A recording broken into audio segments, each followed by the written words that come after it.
Sympathetic nervous system, presynaptic neuron, postsynaptic neuron. Presynaptic নিউরনের মধ্যে sodium plus N T হচ্ছে, calcium plus N T হচ্ছে। আমাদের ভেসিকেলগুলোকে সেই মেমব্রেনের সঙ্গে ফিউজ করছে সাইন্যাপটিন, সিনাপিন, সিনাপোভ্যাক্সিন, সিনাপসিন, এই সমস্ত প্রোটিনগুলো।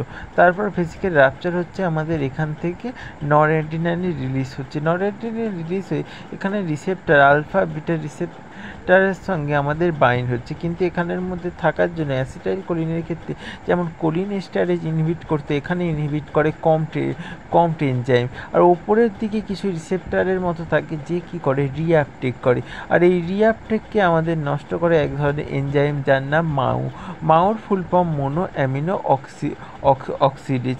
এবার সিম্প্যাথেটিকটা কীভাবে এর সিনথেসিস হচ্ছে, ফিনাইলঅ্যালানিন হাইড্রক্সিলেশনের মাধ্যমে টাইরোসিন তৈরি করছে, টাইরক্সিন হাইড্রক্সিলেশনের মাধ্যমে ডোপা তৈরি করছে, আর ডোপা ডিকার্বোক্সিলেশন রিয়াকশানের মাধ্যমে ডোপামিন তৈরি করছে। তারপর ডোপামিন হাইড্রক্সিলেশনের মধ্যে দিয়ে গিয়ে আমাদের নরঅ্যাড্রিনালিন তৈরি করছে।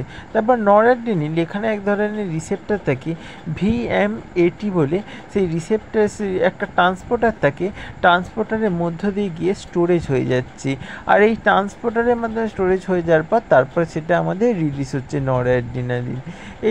এখানে এইভাবেই কাজ করে। এবার কিছু ডাক থাকে এই নিচের দিকে থাকা আমাদের যে রিঅ্যাপটেকের প্রসেসকে বন্ধ করে, তারা হচ্ছে কোকিন, ইম্পিরামিন, গুয়ানথিরিন। এরা এই রিসেপ্টারকে ওপরের দিকে রিসেপ্টারকে ইনহিবিট করে, আর কিছু এই ভিএমএটি ট্রান্সপোর্টারকে ব্লক করে, যার মধ্যে পপুলার হচ্ছে আমাদের রেসারপিন।